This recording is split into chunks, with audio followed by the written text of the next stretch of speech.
Pues tengo que confesar que estoy un poco nerviosa. Es una gozada ver a tanta gente, tantos amigos y amigas, tanta gente que no veo más que de ciento a viento y gente que veo casi todos los días. Muchas gracias por estar aquí.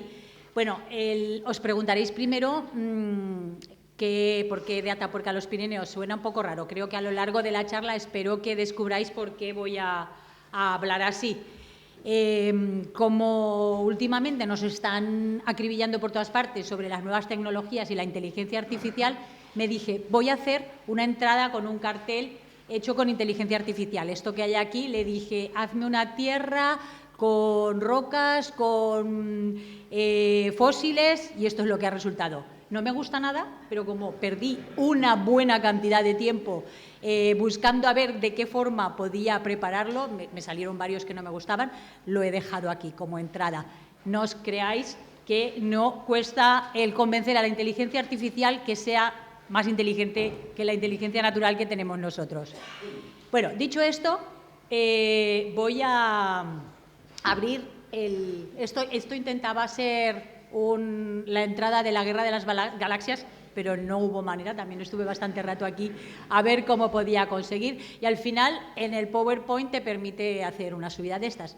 El primer europeo, dice aquí, que seguramente no lo leeréis, de la Universidad de Zaragoza, es porque nuestro equipo de investigación, como ha dicho Iñaki, Aragosaurus, dentro del YUCA, dentro de la Universidad de Zaragoza, dentro del Departamento de Ciencias de la Tierra y de la Facultad de Ciencias, pues es un grupo de investigación que llevamos más de 30 años trabajando y hemos tenido el enorme privilegio de trabajar en un yacimiento como Atapuerca, desde el momento en que empezaron además a encontrarse los primeros fósiles humanos. Hemos visto en Atapuerca es un yacimiento maravilloso, lo vamos a ir viendo, porque en apenas 2 por 3 kilómetros cuadrados, la Sierra de Atapuerca es muy chiquitita, tiene cuevas donde se encuentran todavía toda la tierra, los geólogos le llamamos sedimentos, todos los sedimentos con todos los restos fósiles y todos los restos de la industria que aquellos humanos elaboraron. Desde el primer europeo, que todavía no tiene nombre, de la cima del elefante, hasta el Homo antecesor, que sí que tiene nombre, de la Gran Dolina 6, hasta los hombres neandertales, los heidelbergensis de la cima de los huesos, los neandertales y los hombres que vivieron en las cuevas ya como pastores, y los romanos, Edad del Bronce, es decir, las cuevas de Atapuerca han sido un foco de atracción para toda la gente que ha pasado por allí. Seguramente todos conoceréis que la mayor parte de los fósiles de Atapuerca, los conocidos, son los fósiles humanos de la cima de los huesos. Aquí tenemos un momento histórico en el que el equipo de la cima de los huesos, encabezado con Juan Luis Arzuaga, que aunque no os parezca, por si veis fotos de ahora, es este de aquí, jovencísimo todavía, con Emiliano Aguirre, el primer director de las excavaciones. Y aquí con el cráneo número 4, no el número 5, que es el otro gran protagonista, el cráneo número 4, porque decidieron compartir aquel día su descubrimiento de los primeros cráneos enteros que se encontraban en la cima de los huesos, decidieron compartirla con todo el equipo. Yo en esta charla voy a resaltar mucho, igual hasta os aburro, la idea, el concepto de que todo el trabajo que hacemos es un trabajo en equipo. Nada de lo que voy a contar lo he hecho yo sola, lo hemos hecho en equipo. Y vamos a ir viendo, porque este fue, como digo, uno de los en el año 94, cuando se encontraron los cráneos de la cima de los huesos. Yo llevaba apenas 3 años trabajando en el equipo y ya tuve desde ese momento esa sensación de estar en una familia maravillosa que investigaba sobre la evolución humana. Bien, Emiliano Aguirre fue además profesor catedrático de la universidad del área de paleontología y puedo decir que gracias a él nuestro grupo pues empezó a tener un conocimiento de la paleontología de vertebrados que nos llevó a muchos de nosotros a dedicarnos a esta disciplina. Como ya lo ha dicho también, en el año 97 los hallazgos de la cima de los huesos propiciaron que algo que es rarísimo en ciencias de la Tierra, obtener el premio Príncipe de Asturias. Entonces se llamaba Príncipe de Asturias, ahora es Princesa de Asturias, y aquí estamos en una foto que saqué a partir de una fotografía ya realizada, todos juntos en el año 97. Pueden ver aquí en medio a Emiliano Aguirre también y a otros miembros de la Sociedad de Amigos del Museo de Ciencias Naturales de la Universidad de Zaragoza, porque gracias a ellos pudimos irnos de viaje todos aquel día. Voy a utilizar esta primera parte de la charla para, digamos, poner en valor el trabajo en equipo. En el año 2010, bueno, después del 97 ocurrieron muchos premios y yacimientos, seguimos las excavaciones, pero en el año 2010 nos invitaron a todos los paleontólogos que trabajábamos no solamente en Atapuerca, sino en otros yacimientos europeos con restos humanos como Manisi, como los yacimientos de los de Lumley en Francia, como los yacimientos de Ceprano en Italia. Nos invitaron a acudir a la exposición universal de lo que le llaman la Expo Shanghái en 2010. Y aquí estamos todo el equipo de esas personas en las que se ven pues, a los georgianos, está también el grupo de los catalanes, en el medio está aquí Eudald Carbonell, que seguramente lo recordarán, por detrás está Juan Luis Arzuaga, nunca le gusta mucho salir en las fotos, y aquí estamos también con nuestros colegas paleoantropólogos de la Universidad de Shanghái, con la que tuvimos pues, una serie de encuentros muy interesantes. Además, tengo también el orgullo y el honor de haber dirigido este Instituto de Ciencias Ambientales, este Instituto Universitario de Ciencias Ambientales de Investigación, desde el año 2016 hasta que el nuevo equipo rectoral pues, me llamó a formar parte de sus filas. Aquí hay dos fotos muy bonitas, una de ellas casi ni me acordaba, cuando la vi dije esta la tengo que poner, es todo el equipo de dirección de entonces de la Universidad de Zaragoza con el rector mayoral delante y todo el equipo de entonces y todos los directores de instituto. Algunos de ellos ya han dejado de ser directores de institutos y otros pues aún siguen o han sido hasta hace poco. Y aquí esta foto de abajo, que seguramente Jacqueline se acordará de ella, es de los meses en los que se favorece la presencia de las mujeres científicas o se ponen en valor las mujeres científicas, pues decidimos hacernos una foto todas las investigadoras que estábamos en ese momento en el Instituto de Investigación de Ciencias Ambientales en el Yuca. Algunas de vosotras creo que os podéis reconocer, ya estoy viendo yo sonrisas por ahí. Y ya en los últimos años, como ha dicho también el director del Yuca, Alfonso, profesor Abecia, he estado cumpliendo, digamos, con una de las tareas también importantes en cualquier institución, en cualquier empresa, que es la de la gestión.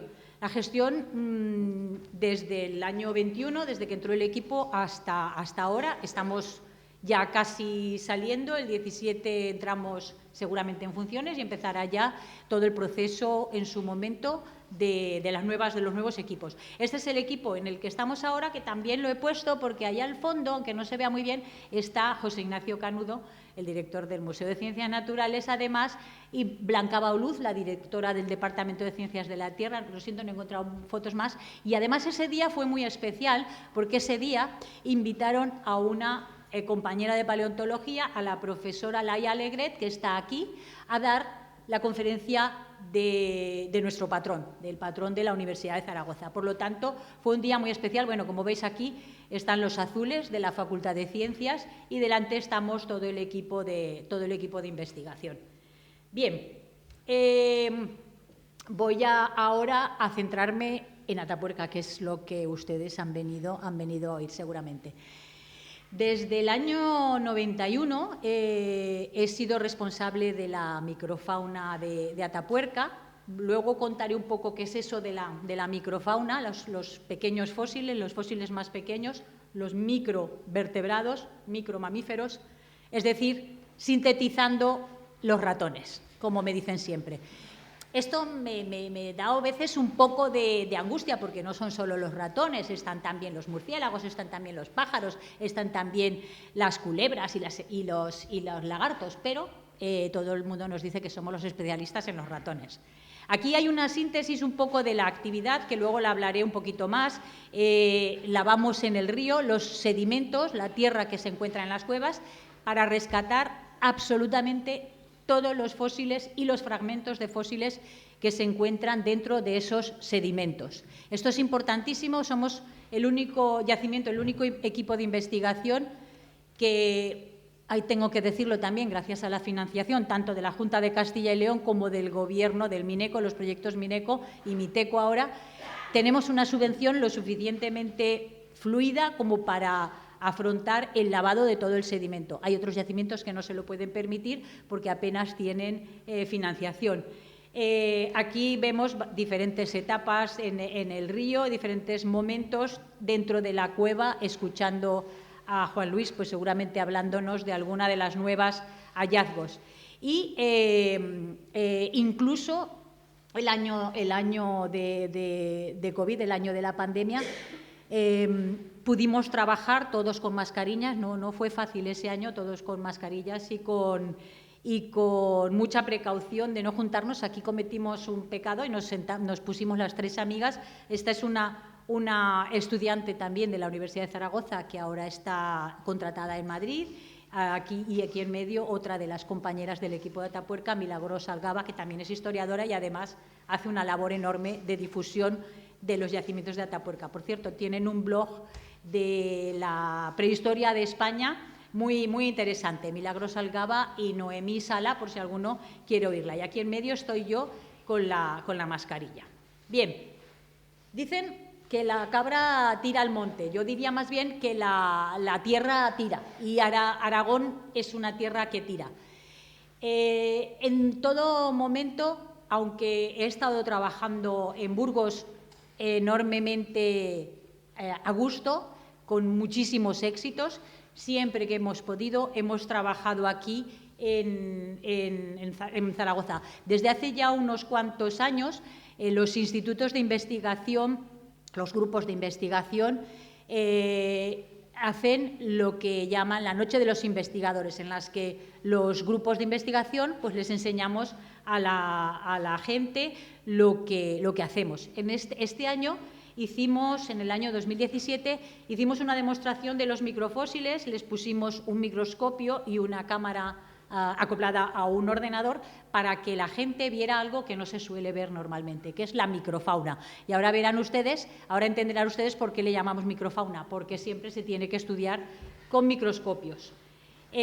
Otras actividades que he desarrollado a lo largo de mi vida profesional, por supuesto, ha sido la docencia formal, la docencia primero fue la licenciatura, cuando todavía había licenciaturas, después grado y máster, y aquí estoy con un grupo de alumnos de cuarto y de quinto en el Museo de Ciencias Naturales, pues viendo las colecciones de fósiles, viendo, si alguno de ustedes no ha estado todavía, les recomiendo que vayan, viendo sobre todo la evolución en acción, la evolución a través de los distintos fósiles que tenemos en Aragón. Esta mañana en una de las entrevistas que me han hecho en la Radio Ebro FM, me han preguntado qué significaba todo lo que hacíamos, y lo dije, mira, lo que hacemos con los fósiles, los paleontólogos sobre todo, es demostrar que la evolución es un hecho, que la evolución no es una teoría, es un hecho. Tenemos fósiles que nos muestran cómo han ido cambiando los caracteres, no solamente de las personas que han vivido, esos homo antecesor o los ancestros que nos han precedido, sino también todas las faunas, los elefantes, los tiburones, los grandes herbívoros como este que hay aquí, hasta llegar a nuestros días. Voy a hacer una pequeña inciso para decir que la diversidad de este planeta, la biodiversidad que tanto se dice, se ve amenazada no solo porque puedan desaparecer las especies actuales, sino porque con la desaparición de algunas de las especies desaparece toda una línea evolutiva y que puede costar otros 30 millones de años en recuperarla. Perdón por este inciso, pero en mis próximas clases voy a desarrollar mucho el tema de la biodiversidad. Y también, por supuesto, no olvidamos tanto desde nuestros grupos de investigación como desde la universidad el poder trabajar con los institutos. Aquí he puesto simplemente una una conferencia que di en el Instituto Félix de Azara, uno de nuestros grandes naturalistas de Aragón, que dicen que fue un precursor de Darwin. Era una persona brillante y que fue unas décadas antes de Darwin a Sudamérica a trabajar. Y también, pues, el reconocimiento a las investigadoras es algo que nos ha proporcionado en los últimos años, pues nos ha realzado el valor de las mujeres investigadoras. Me hizo mucha ilusión y por eso lo he puesto aquí. Me llamaron en el 2019 del Instituto de Enseñanza de Fraga para que diera una charla y luego hicieron este póster de las mujeres investigadoras, donde estoy con otras mujeres importantes de Aragón, tanto actuales como mujeres que ya han desaparecido.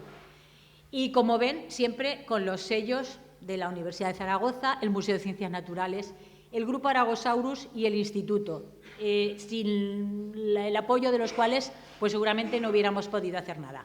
Y ahora sí, ahora vamos a entrar en materia. Esta foto, que se la mandé a Jacqueline, nuestra responsable de comunicación, la he traído aquí porque uno de los mayores logros que puede tener un investigador es haber publicado en una revista como Nature. Nature es la revista, el top 10 de las revistas científicas del mundo mundial, ¿vale? Esto ya sé que suena muy fardón, pero tengo que fardar. Y precisamente el hallazgo en 2007 de una mandíbula, que además la encontramos en las mesas de lavado, de ahí la importancia que tiene el recoger todo el sedimento y lavarlo, fue esta mandíbula que vemos aquí. Este es el que todavía no tiene nombre, el primer europeo no tiene nombre, aunque creo que se está trabajando en ello, espero que salga pronto el nombre del primer europeo, porque siguen saliendo restos humanos en este yacimiento de Atapuerca, que se llama la Sima del Elefante. Y aquí quiero ver, aquí al lado, en esta zona de aquí, vemos los restos humanos de Homo antecessor, los del nivel 6, los del nivel original en el que salieron primero. Después han seguido saliendo también, hay hasta 4 niveles con restos humanos de Homo antecessor. Y una de las cosas que me preguntan en las charlas es ¿cómo es posible que ustedes les pongan cuerpo a los fósiles? Nos lo han preguntado en relación con los fósiles de dinosaurios, pero también con los fósiles humanos. Y debajo he traído precisamente las ilustraciones de podríamos decir, un artista científico que se llama Mauricio Antón, que también expuso aquí en el Museo de Ciencias Naturales, con otro investigador, en el que recrea la calavera de ese Homo antecessor ya reconstruida. Como pueden ver, aquí hay como una especie de empedrado, esos son los huesos originales, el resto, teniendo en cuenta la anatomía de los cráneos, podemos reconstruir el cráneo entero. Pero además, no solamente reconstruimos el cráneo entero, sino que los que estudiamos anatomía, y precisamente yo hice unas prácticas de anatomía en la Facultad de Veterinaria en tiempos, sabemos o intentamos conocer y estudiar cómo son las inserciones musculares en los huesos, de manera que podemos conocer si un músculo dónde está asentado, qué volumen tiene, gracias a este trabajo anatómico. Lleva muchísimas horas, muchísimos días, muchísimo tiempo, pero aquí tienen el resultado de poco a poco cómo se va vistiendo ese cráneo con los músculos y cómo se llega a tener la cara de una persona. En este caso, el Homo antecessor del nivel 6 de Dolina era un adolescente de aproximadamente 11-12 años. En su momento, Bermúdez de Castro, uno de los directores, lo publicó como un chico y de hecho tiene un libro que, si alguna de ustedes lo conocen, se llama El chico de la Gran Dolina. Y esta es la imagen que tiene el chico de la Gran Dolina, que hicieron gracias al equipo de la Fundación Atapuerca, con una enorme semejanza a lo que seguramente sería esa persona. Pero resulta que la investigación también evoluciona. Y hace 2 años, en el Centro de Evolución Humana, María Martínón, que es ahora la directora del Centro de Evolución Humana, está dirigiendo una tesis doctoral con los dientes de este Homo antecesor. Y con los dientes, van a decir ustedes esto, es asombroso, con los dientes han conseguido deducir que no se trata de un chico, sino de una chica. Es también una edad parecida, hablan de 9 a 12, 13 años, y esta es la imagen de entonces sería la chica de la Grandolina. Esta es la primera representación que se hizo hace 3 años y la publicación es de Cecilia García Campos, está ahí por si acaso alguien quiere conocer esta publicación. Esta sería la representación, por supuesto, hecha con la ayuda de paleoartistas o artistas que son capaces, que también veo por aquí, artistas que son capaces de reconstruir la vida. Gracias a ellos le podemos poner, digamos, alma a esos fósiles. Los fósiles, para los científicos, tienen mucho valor en sí, pero para ponerles alma y para transmitirlos, pues tienen que verlos de esta manera. A mí me parece una chica preciosa, esta chica que está aquí. Seguramente todos sus músculos serían como se ve aquí, ya el aspecto de la cara, sería, o sea, de la cara, quiero decir, de los pelos y del vestido, pues seguramente sea una licencia artística, que también para eso se la merecen.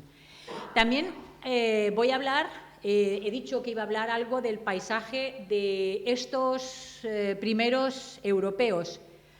Como he dicho antes, Atapuerca es esta colina que ven aquí, apenas levanta 300 metros de la superficie de cultivo de cereales en las llanuras de Castilla famosas, es un poquito más alta en algunos sitios, 300 metros, 400 metros, y todo lo que ven aquí es un queso gruyere, está horadado por cuevas que los ríos Arlanzón y Vena en su momento hicieron más grandes e hicieron posibles la entrada de los homínidos, porque en aquella época pues no había casas todavía y tenían que construirse sus refugios dentro de las cuevas. Esta es la Sierra de Atapuerca mirando hacia el sur, estamos aquí en la llanura, digamos, del Arlanzón, un poquito más aquí está el río donde lavamos los sedimentos.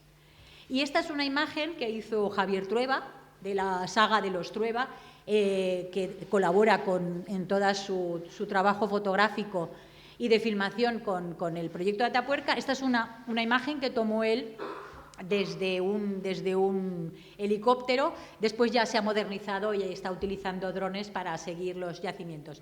Pero hace 10 años pues iba con avión, y además creo que pasó algo de miedo porque el clima de Burgos es a veces cambiante a lo bestia. Y aquí pueden ver esta línea de aquí, con este es un gran tejado de protección de los yacimientos, este es otro, este sería el de la Grandolina, este sería el de la Sima del Elefante y el de Galería. Aquí falta el de la Sima del Elefante, que entonces todavía no estaba construido y hay muchas cosas que todavía no se ven.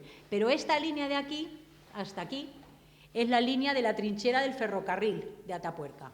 La trinchera del ferrocarril de Atapuerca es una de estas construcciones que se hicieron en la España de finales del siglo XIX, principios del XX, de ferrocarriles que casi se utilizaron o muy poco o no se utilizaron nunca. Todos tenemos en la cabeza esos maravillosos edificios de Utrillas, de la zona de Utrillas, del ferrocarril minero de Utrillas, pues también pasa lo mismo desde la Sierra de la Demanda hasta Burgos, esta línea de edificios fantásticos. Pero eso fue una suerte, porque la trinchera diseccionó unas cuevas. Si no, si viéramos ahora esto, si imaginamos que esto es una sierra y aquí tenemos unos agujeros de color naranja, que son los sedimentos, nunca jamás se nos hubiera ocurrido bajar a investigar qué hay en ese agujero, primero porque técnicamente es muy difícil.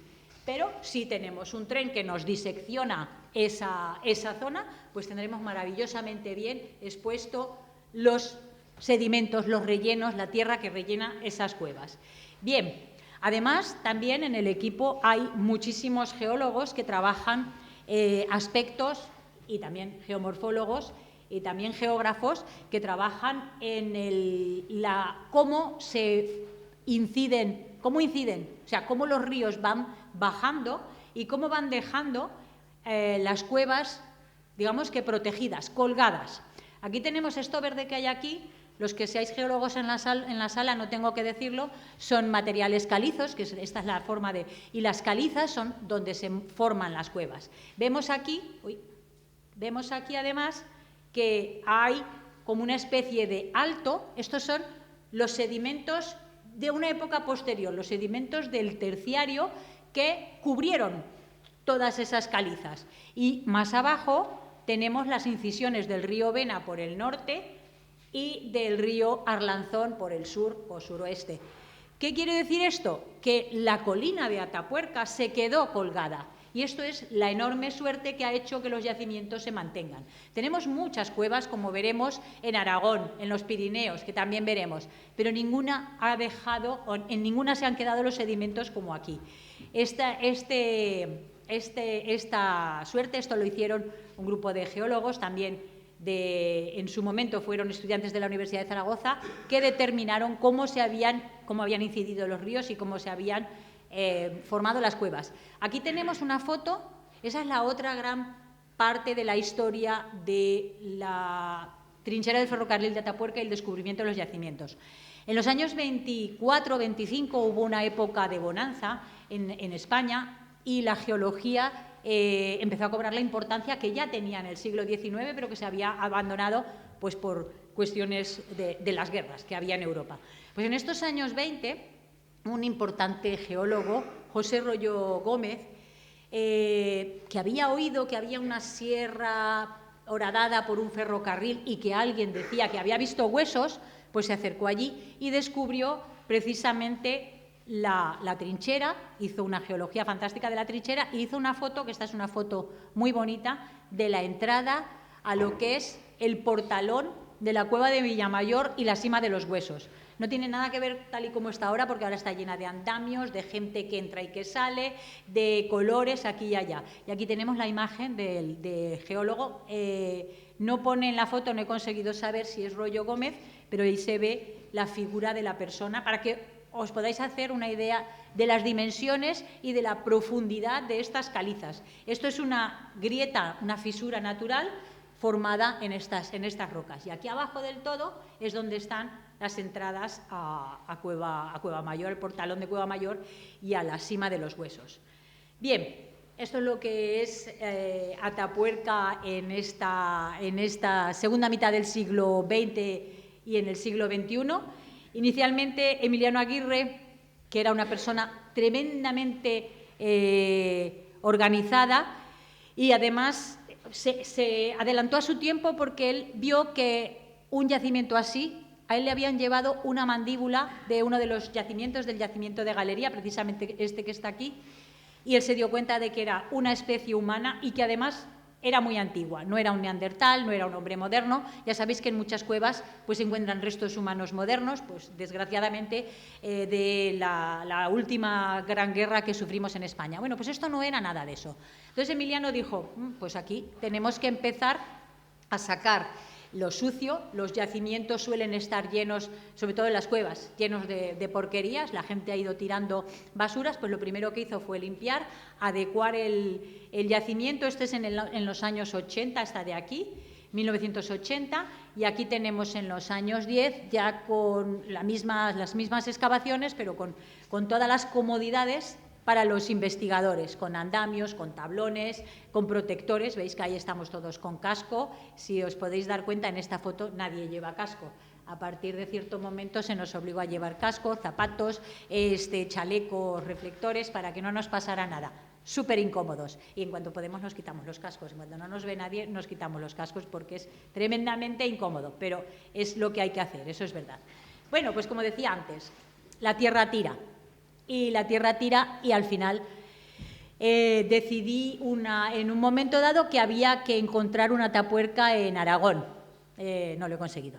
Espero que mis compañeras aquí consigan en sus excavaciones y con los espeleólogos que también están por ahí, en el futuro encontrar una Atapuerca. Como he dicho, Atapuerca es tan único que tenemos que dar con esa especial situación geológica y geomorfológica para encontrarlo.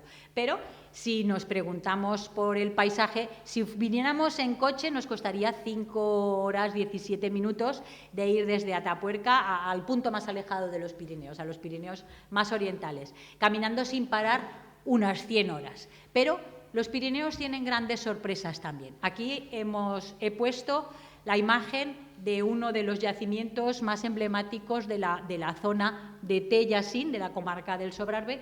Es un yacimiento que tiene una acumulación de osos muy importante.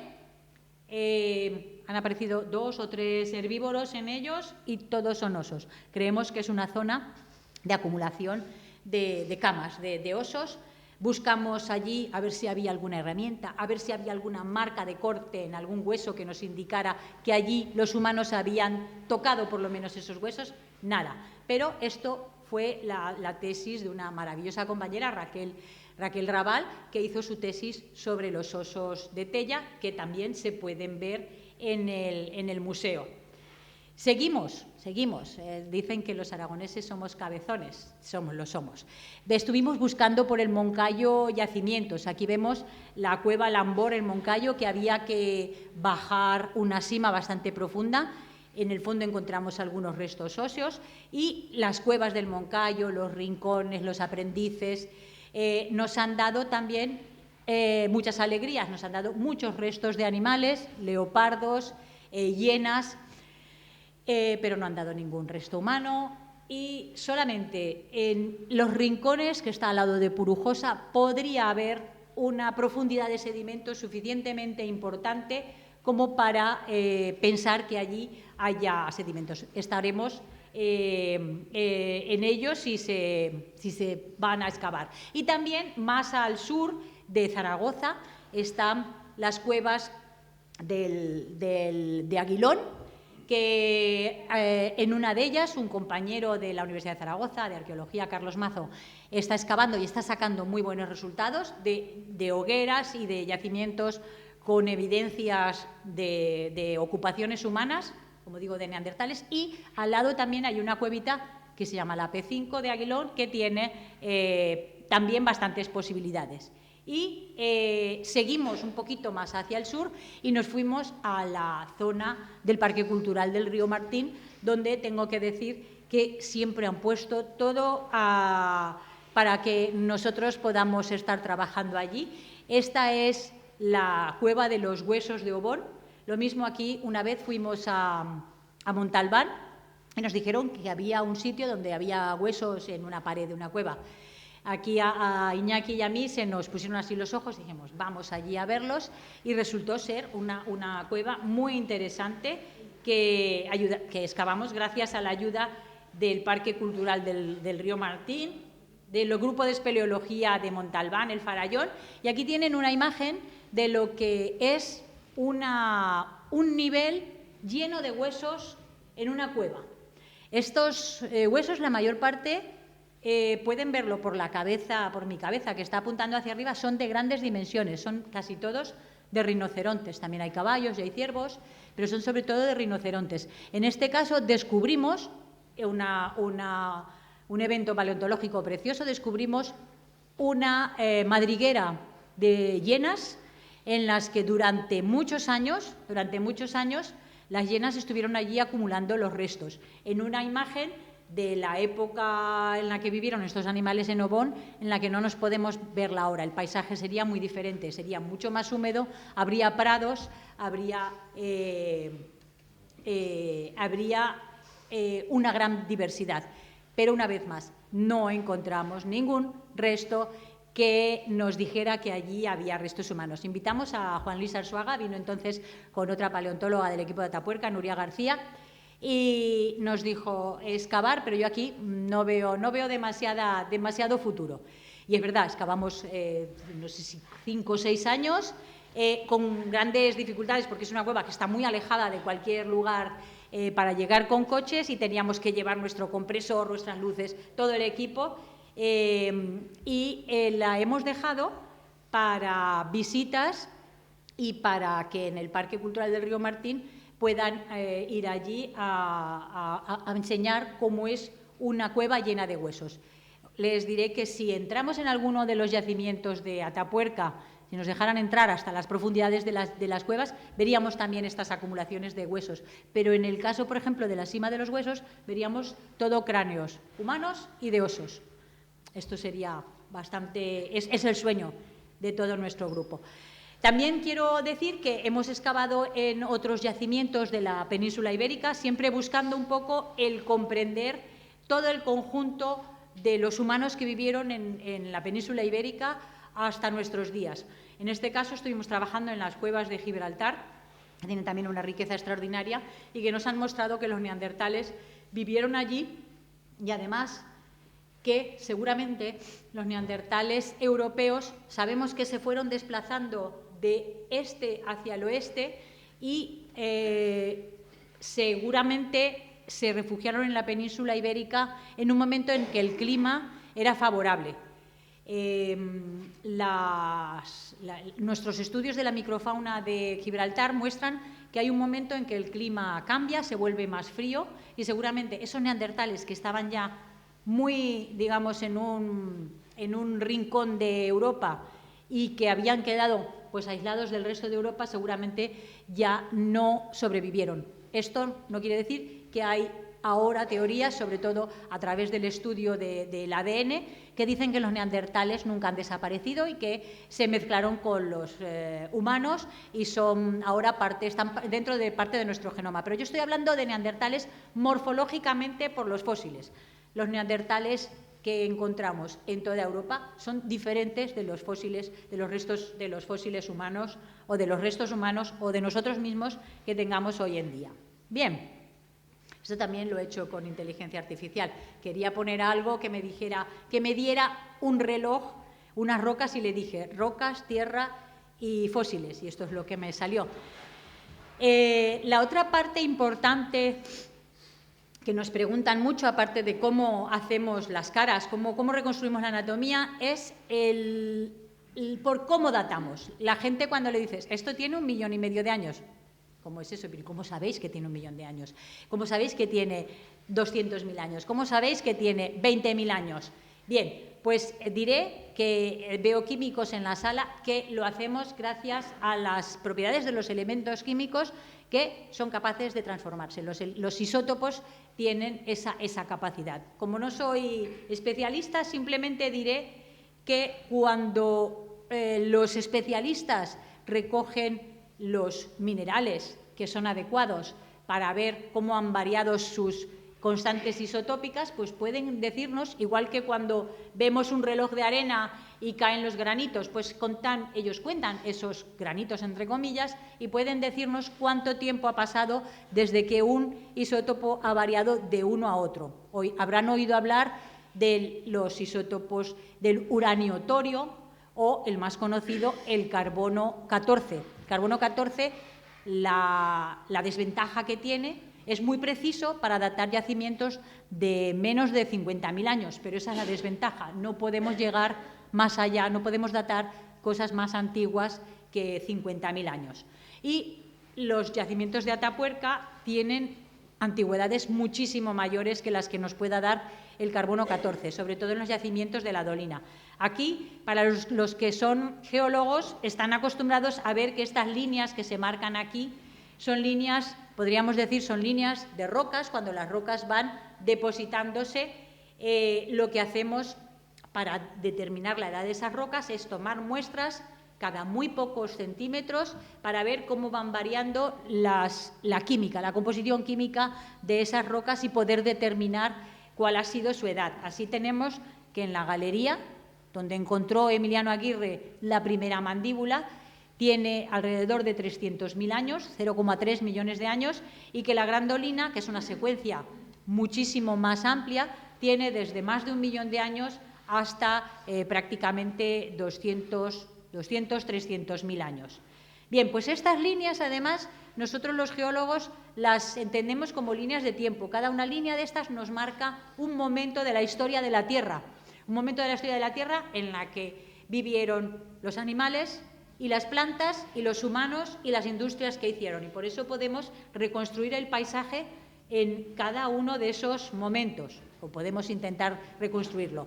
Lo que hacemos los geólogos es que después transformamos eso que vemos en las rocas, los transformamos en lo que se llaman las columnas estratigráficas y allí colocamos, esta es una imagen de la dolina, de la Gran Dolina, en las que vamos colocando los fósiles que vamos encontrando. En estos primeros niveles veis que aquí hay ratoncitos, en este nivel hay grandes herbívoros y ratoncitos, en este nivel tenemos grandes herbívoros, hombres y ratoncitos, este es el nivel 6, donde está Homo antecesor, y así vamos reconstruyendo la historia de la geología y de los animales y las plantas que vivieron allí.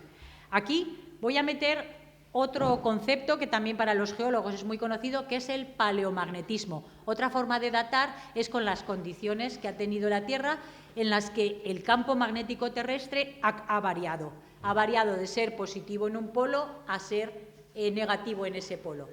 Los que hacen paleomagnetismo lo que hacen es determinar las variaciones de ese campo magnético y van viendo cuánto tiempo pasa entre una variación y otra. Después se ayudan con nuestros ratoncitos, con nuestros grandes mamíferos y con las dataciones radiométricas y los isótopos y otros elementos, y ya vemos que aquí en este punto, justo encima de donde se encontraron los huesos de Homo antecesor, hay un cambio magnético importante, que es el que se llama cambio Matuyama-Brunes. Matuyama era un momento negativo y ahora en la actualidad tenemos el momento en el que estamos en la actualidad, que se le da por convención, se dice que es positivo. Y aquí también tenemos los estadios isotópicos que podemos asociar a cada uno de esos pisos. Los estadios isotópicos son los climas que hemos tenido en la Tierra en el último millón de años.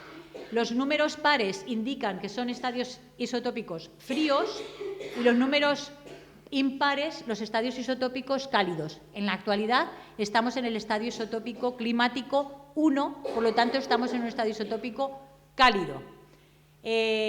Luego, si quieren, hablaremos del cambio climático y de lo que vamos viendo los geólogos en estos últimos tiempos. Y ahora quiero hacer una brevísima, no me quiero pasar mucho del tiempo, descripción de lo que hacemos el equipo de investigación del grupo Aragosaurus, de la microfauna en Atapuerca. Por eso decimos que el primer europeo lo descubrimos en la Universidad de Zaragoza. Lo que han visto ustedes aquí, un poco más en detalle, tenemos aquí la excavación de la Gran Dolina, con estas líneas, que son las líneas de los estratos. Aquí tenemos Cógete un poco de agua. Cógete un poco de agua, ¿quieres? Que yo no lo voy a ver. Tenemos aquí un aspecto de cómo se ven los huesos. Cuando estás excavando, estos son los huesos que tenemos, que nos están saliendo. Y como ven, aquí hay una serie de baldes negros, porque la micro es tan micro que no la vemos a simple vista. Un hueso grande, aquí es un hueso de un gran herbívoro, pues la micro no la vemos. Entonces, recogemos la tierra muy bien clasificada por cuadros y por cada uno de esos niveles, lo metemos en sacos con su correspondiente sigla. Estos sacos los ordenamos otra vez como si estuvieran en la cuadrícula de excavación y después los ponemos a remojo para lavarlos y triar los huesitos más pequeños una vez que los hemos secado. Y ahí ya hacemos las bolsitas donde tenemos los restos de microfauna que hemos obtenido de las cuevas. Todo esto nos ha permitido determinar que en Atapuerca hay 6 unidades faunísticas, unidades en las que el conjunto de fósiles son un poquito diferentes unas de otras, lo que llamamos también en geología la bioestratigrafía, es decir, ordenamos los sucesos biológicos a partir de las especies que vamos determinando, los ordenamos en el tiempo. Y tenemos una primera unidad faunística, donde están los restos de elefante, que le llamamos unidad faunística 1, aquí está en inglés, Faunal Unit 1, la 2, la 3, la 4, la 5, la 6, y con eso vamos pudiendo ver cuál es la edad de cada uno de esos niveles. La edad, aquí he puesto algunos de los fósiles más humanos, más importantes de cada una de estas unidades. La 1 es la del hombre sin nombre, la 2 es la de Homo antecesor, perdón, la 4 es la de Homo antecesor y la 6 es la de la sima de los huesos. Bien, esta es una imagen que a mí me gusta mucho ponerla porque esta es la imagen que tenemos todos los años en el río cuando estamos lavando los sedimentos. Hemos ido innovando cada año desde que empezamos a trabajar con una bombita de 2 tiempos. Si alguno sabe de bombas, que creo que hay gente por aquí que sabe de bombas de agua, una bomba de 2 tiempos que cada 2 por 3 se nos perlaba la bomba, teníamos que limpiarla y arreglarla, a tener ahora una bomba como una moto potentísima de 4 tiempos que nos permite sacar muchísimos litros por segundo. Pues bien, esta es la forma en la que trabajamos. Antes llevábamos la manguera en los hombros, pesa un montón, sobre todo cuando está llena de agua, y poco a poco hemos ido inventando, innovando, hacerlo con barras, como las que se utilizan en las tiendas de ropa. Las barras eran muy incómodas y al final con estos andamios conseguimos poner una única pieza, bueno, una pieza que se divide en varias partes, que es un tubo por el que podemos sacar el agua y además dirigirla a nuestro gusto a las mesas.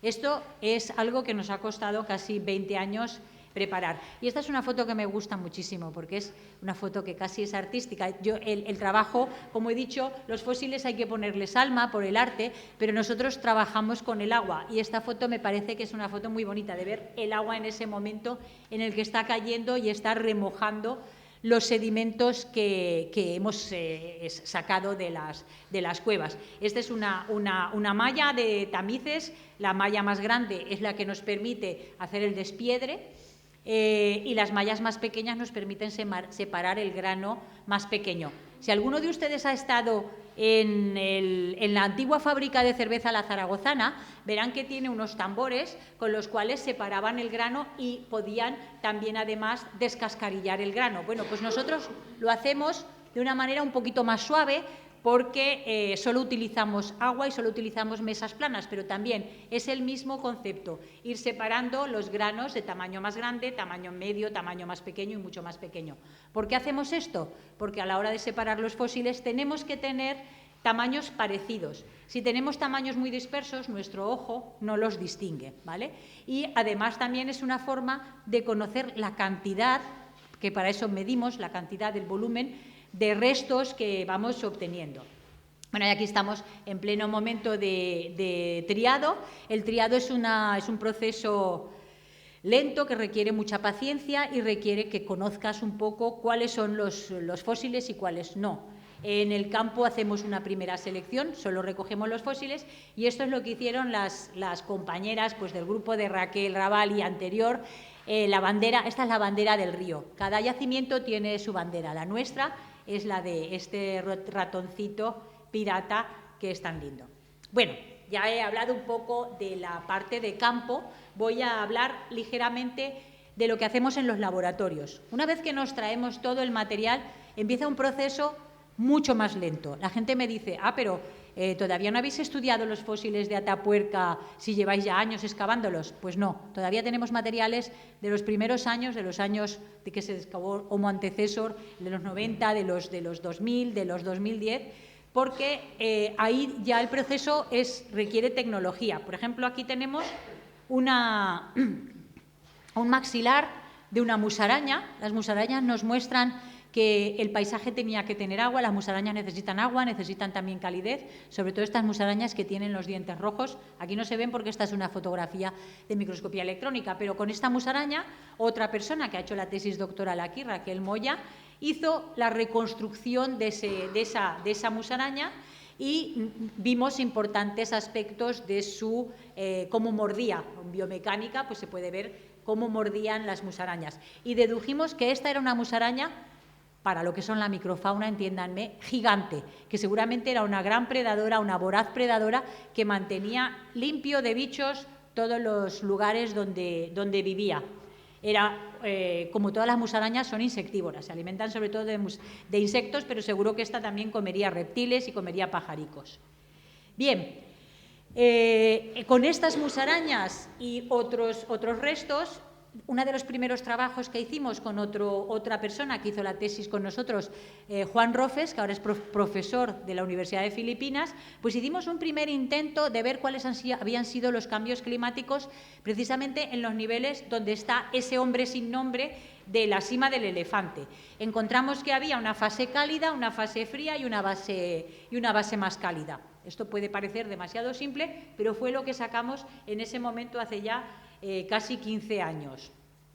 Bien, voy a también hablar, para terminar muy brevemente luego con los restos de la cima de los huesos, también quiero echar un guiño a los museos y a las instituciones públicas que recogen los restos fósiles. Es importantísimo que todos ustedes sepan que los fósiles son patrimonio de la humanidad. No solamente los cráneos, todos los fósiles, tenemos leyes. En Aragón hay una ley de patrimonio muy antigua, de 1985, que lo que nos dice es que esos fósiles son de todos y además tienen que pasar a las futuras generaciones. Por lo tanto, tenemos, después de excavarlos, lavarlos y estudiarlos, tenemos que prepararlos para que entren en las colecciones de los museos. En este momento, en Atapuerca, se tienen todas las colecciones de los fósiles de Atapuerca, están tanto en el Museo de Burgos como en el Museo de la Evolución Humana y en el Centro de Estudios de Evolución Humana. El pasado 2022 salió una pieza que nos demostraba que los humanos, estos humanos sin nombre, habían estado incluso antes de haber encontrado la mandíbula en niveles más antiguos, en el nivel 7 de Atapuerca, y esta es una imagen del material ya preparado allí mismo de ese maxilar, que, a ver, lo tienen aquí. Es un maxilar, aquí se ven los alvéolos de los dientes, es un maxilar izquierdo, esta parte de aquí, y como ven es una pieza que dará mucho. Se han encontrado otras piezas también dentarias y junto con la mandíbula seguramente se podrán sacar. ¿Por qué saco esto? Aparte de que me parece un maxilar muy bonito, lo saco porque Atapuerca no deja de darnos sorpresas. Incluso hace apenas 2 años, 3 años, sigue saliendo restos humanos y en todos los demás yacimientos lo mismo. Voy a hacer un breve guiño a lo que es nuestra, digamos, familia. Nosotros somos homínidos, somos humanos de esta familia, de los homínidos, que la evolución nos ha llevado a ser esto que vemos aquí. Los humanos modernos somos muy diferentes de estos ancestros. Somos, como pongo ahí, vanidosos, ambiciosos, orgullosos, valientes, amables, sociales, jerárquicos, amantes, médicos, asesinos, santos, bueno, en fin, poetas, escritores.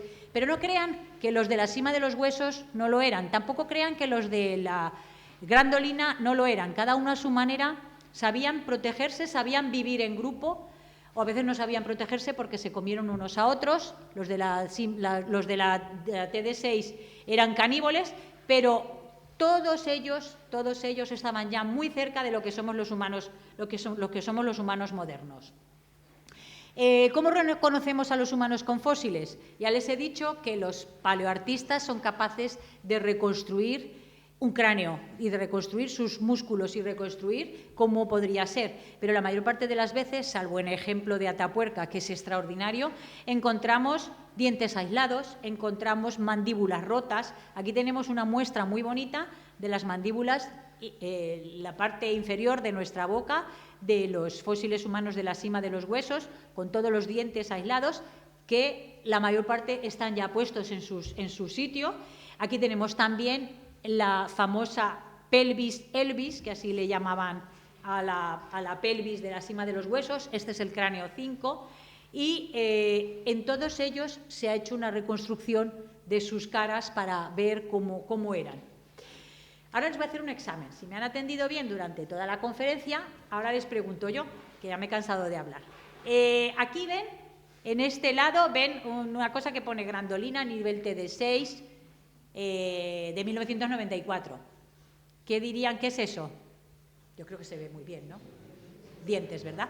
Bueno, pues esto es uno de los maxilares que hasta que no se limpian todas, hasta que no se saca toda la tierra, apenas se ven los dientes. Los dientes tienen la ventaja que además si se fijan dirán, pero si son iguales que los nuestros. Y me acuerdo de el tío no sé qué, que lo cambiamos la tumba y es exactamente igual que esto. Son muy parecidos estos dientes, además de la dolina, según los especialistas en dientes nos dicen que eran muy frágiles, que tenían la morfología muy parecida a la de un humano moderno actual, pero toda su anatomía, el resto de la anatomía era de un hombre antiguo.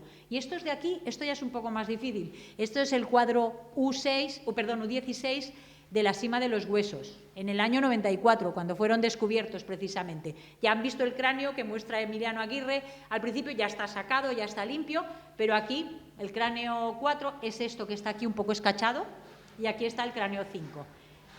Y lo demás que ven ahí, ¿qué me pueden decir? Esto de aquí, ¿verdad? Un hueso largo, puede ser un fémur. Aquí hay otra, seguramente algún hueso de la mano. Y aquí, eso es.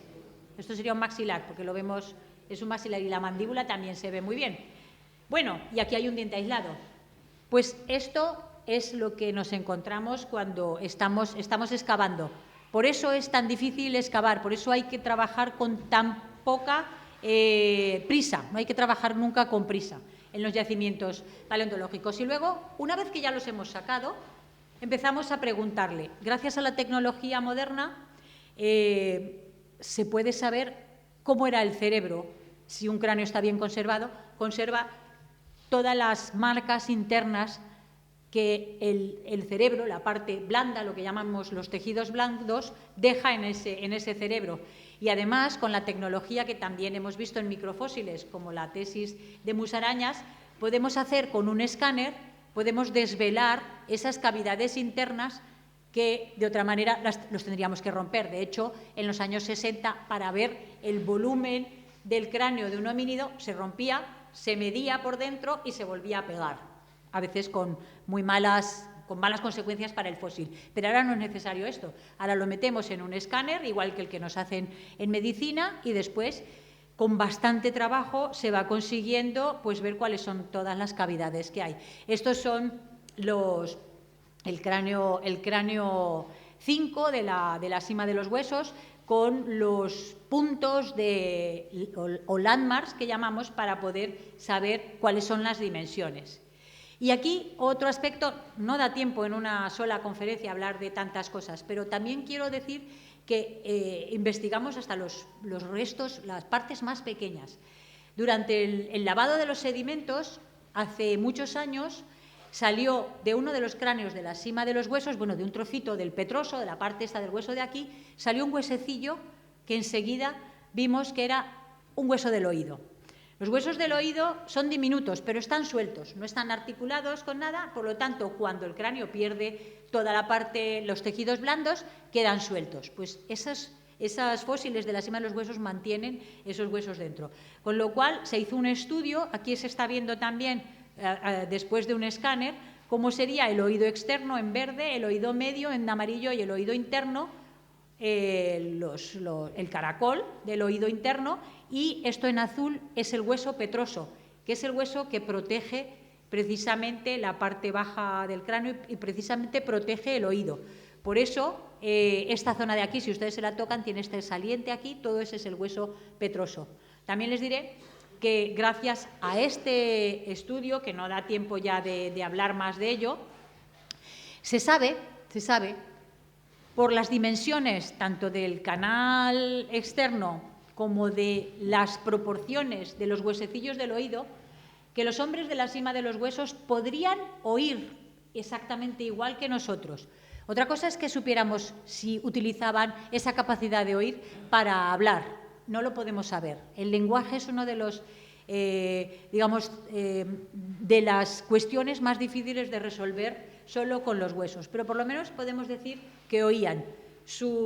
Gracias al estudio con ingenieros se ha demostrado que la capacidad auditiva de esta gente era la misma. Han hecho audiogramas, han modelizado audiogramas de homínidos, de humanos actuales modernos junto con estos, y han visto que pueden oír igual. Está en la misma frecuencia o en la misma, digamos, límite de frecuencias entre 2 y 4 que un humano moderno.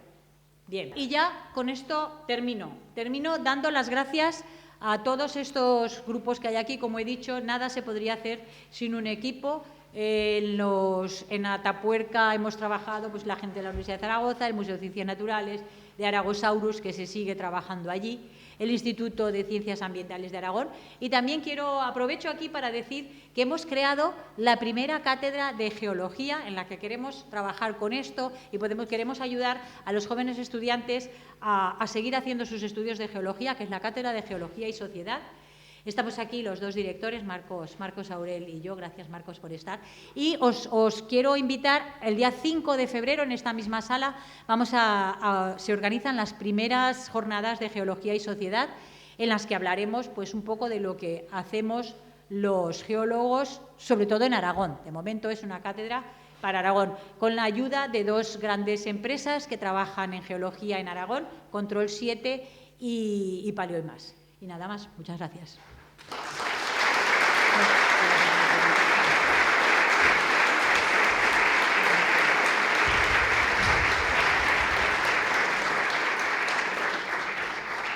Bueno, yo creo que me ha hecho caso que no se pasara de tiempo, para así nos dejaba un poco para poder que hicierais preguntas del tipo que queráis.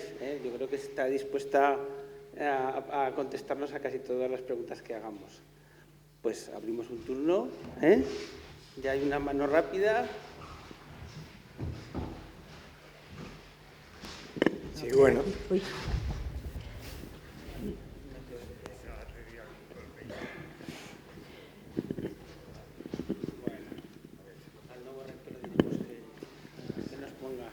Sí, bueno, yo quería en primer lugar felicitarte por la conferencia y sobre todo un gran elogio a esa labor de tanta gente, tantos años, ¿no? Y lo que habéis hecho y lo que seguís haciendo, ¿no? Y quería hacer un par de preguntas. Como has indicado, han sido miles de años en el que se han producido cambios climáticos. Entonces, un poco, ¿cómo se puede explicar con los cambios climáticos que han habido que se mantuviese esa presencia humana en esa zona? ¿O hubo algunos momentos en los que a lo mejor no hubo? No lo sé. Es decir, un poco preguntarte por qué esa zona ha sido capaz de mantener, no sé si continuamente o en algunos momentos, esa presencia humana. Y la otra, claro, son homínidos, hombres, si quieres llamar homos, muy distintos, ¿no? Ya lo has dicho, ¿no? Entonces, ¿cómo eran esos grupos? ¿Eran pequeños? ¿Hay alguna estimación de qué tamaño tenían esos grupos y qué tipo de vida llevaban, aparte de cazar, obviamente, por los restos animales, un poco cómo se organizaban? Vale, muy buena pregunta, las dos, pero la primera me encanta porque es verdad que Atapuerca es extraordinario por eso, porque ha conservado los restos humanos allí. Pero eso no quiere decir que no estuvieran en el resto de la península. Seguramente estaban dispersos por todas partes, pero buscaban refugio, como todos los seres vivos, y las cuevas son una gran ventaja. Además, como Atapuerca es una colina que está un poco en alto sobre las llanuras de cereales, pues seguramente tenían acceso visual a toda una gran zona de caza. Al menos esto es lo que dicen nuestros compañeros de arqueología, simplificando mucho. La cosa es un poco complicada, pero se encuentran tan cantidad de herramientas líticas que está claro que los humanos estaban allí, acampaban durante X tiempo, eso no lo podemos saber, pero acampaban allí en las cuevas y allí procesaban sus alimentos. Encontramos cientos de miles de restos con marcas de corte. Las marcas de la industria que ellos preparaban, las industrias líticas, herramientas de sílex, pues son muy claras las marcas. Aquí veo que hay arqueólogos que lo pueden explicar mejor que yo, pero son muy claras. Una vez que se hace un estudio con técnicas modernas, con microscopía electrónica, incluso se puede distinguir si se está trabajando con piedra o con hueso. Así que sí, cada vez que ellos pasaban por la Sierra de Atapuerca, se quedaban. Las primeras ocupaciones, las de la Sima del Elefante, ya he dicho que tenemos hasta 3 niveles con indicios de que allí estuvieron. Tanto los humanos como sus industrias nos indican que además pues, debieron estar allí un tiempo. ¿Qué tiempo? No lo sabemos. En la Gran Dolina hay hasta 4 niveles de ocupación distintos. Está claro que conocían esas cuevas, que cada X tiempo iban por allí y trabajaban. En la galería ya es una locura. En la galería de Atapuerca, la que tiene alrededor de 300.000 años, hay hasta 12 suelos de ocupación. Es lo que definen y seguramente hay más. Yo lo simplifico un poco. Los suelos de ocupación son los que distinguen los arqueólogos, que son una misma unidad, con el mismo tipo de industria, con el mismo tipo de marcas de corte y digamos que una serie de organización. Los humanos siempre hemos sido muy organizados y en los suelos de ocupación se pueden distinguir pues dónde están restos que tiraban, dónde están la zona donde estaban procesando la piedra, donde estaban procesando los animales. En ninguno de estos yacimientos de estas edades antiguas se ha encontrado fuego. En otros sitios de Europa sí que hay fuego en esta época, pero no hay fuego, o sea que eso todavía no lo tenían controlado. En cuanto al número de personas que había, hay una estimación, el mejor yacimiento conservado, que es el de la Sima de los Huesos, hay de 28 a 32 individuos que conocemos por los cráneos, cada cráneo es un individuo, hombres y mujeres, personas juveniles, incluso hay una adolescente de unos 9 años que es discapacitada, tiene el cerebro el cráneo totalmente deformado y digamos que sobrevivió hasta los 9 años. ¿Esto qué quiere decir? ¿Que la cuidaban y la mantuvieron hasta ese momento? Pues queremos pensar que sí. Evidentemente, el pensamiento de aquella gente no lo teníamos, pero sí que sabemos que seguramente en ese grupo pues habría poblaciones de 25 o 30 individuos que se movían al mismo tiempo por la Sierra de Atapuerca. Después las evidencias pues van cambiando con el tiempo, sabemos que ahí es más fácil leer, digamos, cuáles son los huesos, pero hasta esas edades antiguas es todo lo que puedo decir.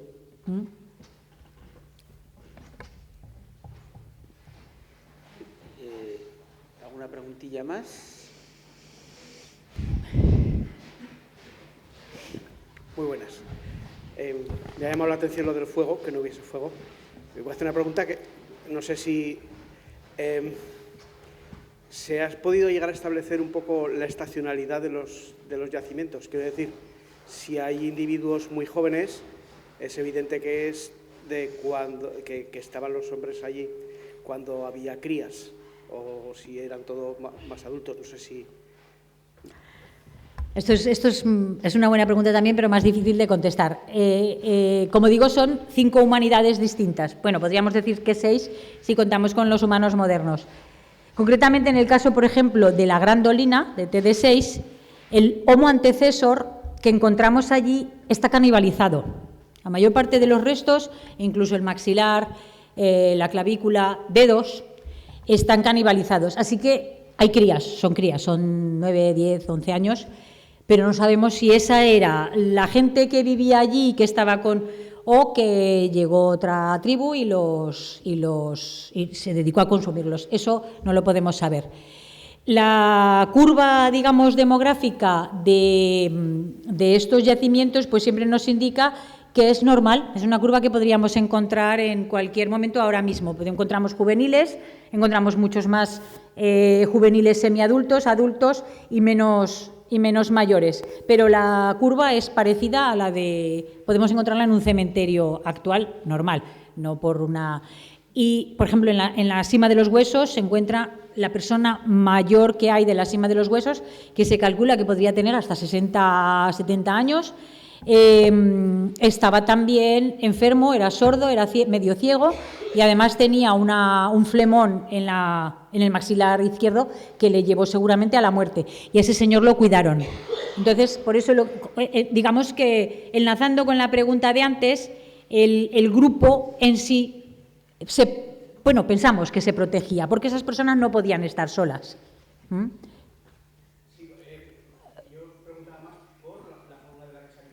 Ah, vale. Es que Carlos, especialista en fauna.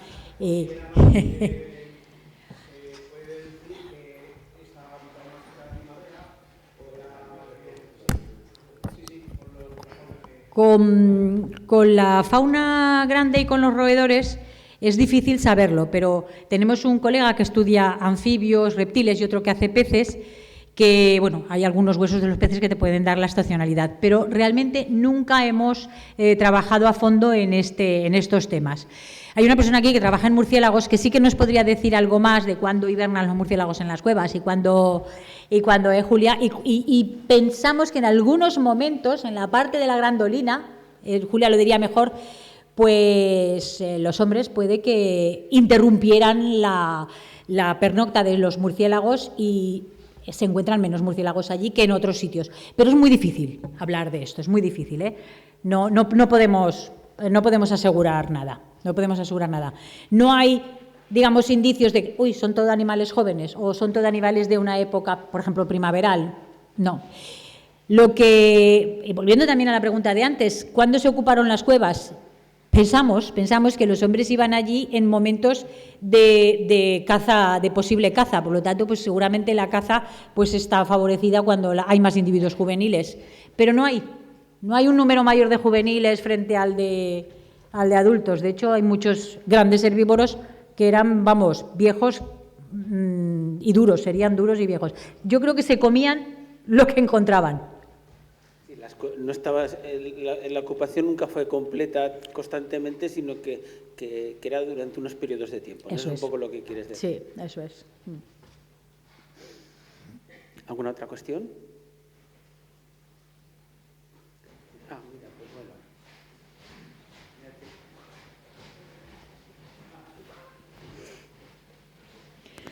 Mira, pues Bueno, como ahora estamos muy preocupados por el cambio climático, lo he insinuado en la pregunta, pero lo quiero a que lo aclares un poquito más si lo sabéis.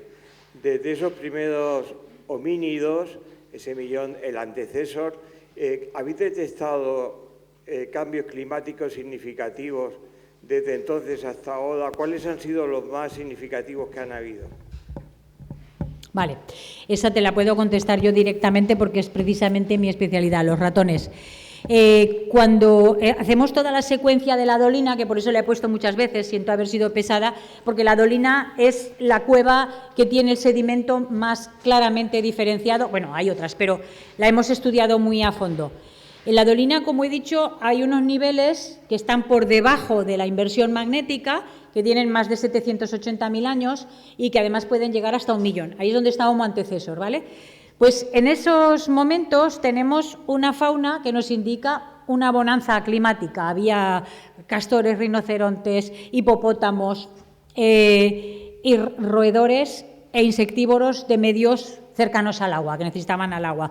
Había, para que si alguno sabe, musarañas acuáticas, había castores, había nutrias, había muchos animales que nos indican que allí era un momento húmedo e incluso los escasísimos pólenes que hemos podido sacar, porque quiero decir que Atapuerca también tiene de todo bueno menos el polen, no se encuentra prácticamente polen, el sedimento oxida el polen y lo destruye, pero hay algunos granitos que han salido de olivos, es decir, la época de Homo antecesor, por simplificar, era una época de bonanza climática, pero después de la inversión no encontramos más que animales de medios abiertos. El polen, el escaso polen que se encuentra es más bien de pinos y de formas de medios abiertos, y además desaparecen las especies que nos indican más medios más boscosos. Entonces pensamos que es un momento de mayor crudeza climática y hay muy pocos hombres en una época importante de tiempo, en un momento de tiempo prácticamente no encuentras nada, luego otra vez vuelven a entrar. Es decir, contestando a tu pregunta, los cambios climáticos afectaron a los homínidos, porque claro, perdían caza, perdían calor, seguramente tuvieron que emigrar a otros sitios, como les pasó también a los neandertales que bajaron hasta aquí. Entonces sí que les afectó. Pero tengo que decir que vemos que una y otra vez se recuperaban, eran capaces de volver, evolucionaban a otra especie distinta o bien marchaban a otro sitio, eran capaces de soportarlo. La cosa que diferencia a esos cambios climáticos de los de ahora, de hoy en día, de ahora mismo del presente, es que eran lentos. La fauna, la flora, los homínidos se podían adaptar a esos cambios lentos. Ahora no. Ahora a los humanos la tecnología nos permite estar en medios fríos y esto, pero no a nuestros animales ni a lo que hay alrededor. Entonces ahora el cambio es tan rápido, esa curva que nos ponen siempre del CO2 o la curva de la temperatura, es tan rápido que va a ser difícil que se puedan adaptar los ecosistemas a esto, al menos por lo que hemos visto de los estudios anteriores. La rapidez con la que se están produciendo los cambios es un poco, digamos, diferente, es preocupante y es diferente de lo que había antes. No sé si he contestado. Sí. Sí, bueno, Atapuerca es una sierra que está a 1000 y pico metros de altura, ¿no? Entonces, quieras no, un cambio hacia un frío, significaría que allí el tiempo sería mucho más crudo que en otros sitios, ¿no? Que más cerca de la costa. Sí, Atapuerca, sí que no lo he dicho, el vértice geodésico de la parte alta de la Sierra de Atapuerca, que ahora no me acuerdo cómo se llama, tiene un nombre, está a 1026, me parece, metros sobre el nivel del mar. Y lo que son las cuevas, pues están, pues como he dicho, a unos 300 metros por debajo de este vértice. Pero además, la gran llanura de lo que sería la gran llanura de Castilla, siempre, ahora es frío, Burgos es frío, pero entonces también, porque está rodeado por todos los sistemas montañosos que hay alrededor, por lo tanto siempre ha sido una zona aislada del resto. Y no recibía la influencia mediterránea que tiene, por ejemplo, la cordillera ibérica. Hoy en día pasa así, las cuevas de Atapuerca son súper frías, tienes humedades del 90% y temperaturas que nunca suben de 8 o 9 grados dentro de las cuevas. Sin embargo, en la ibérica, excavando aquí en la ibérica, pues tienes Mario, ¿cuánto tienes? Más de 14, 15, se puede excavar con más comodidad, en una palabra. ¿Alguna cuestión más? Bueno, pues si no hay ninguna pregunta más, agradecerte, Gloria, el esfuerzo, muchas gracias por tu charla y nada, os esperamos en las siguientes.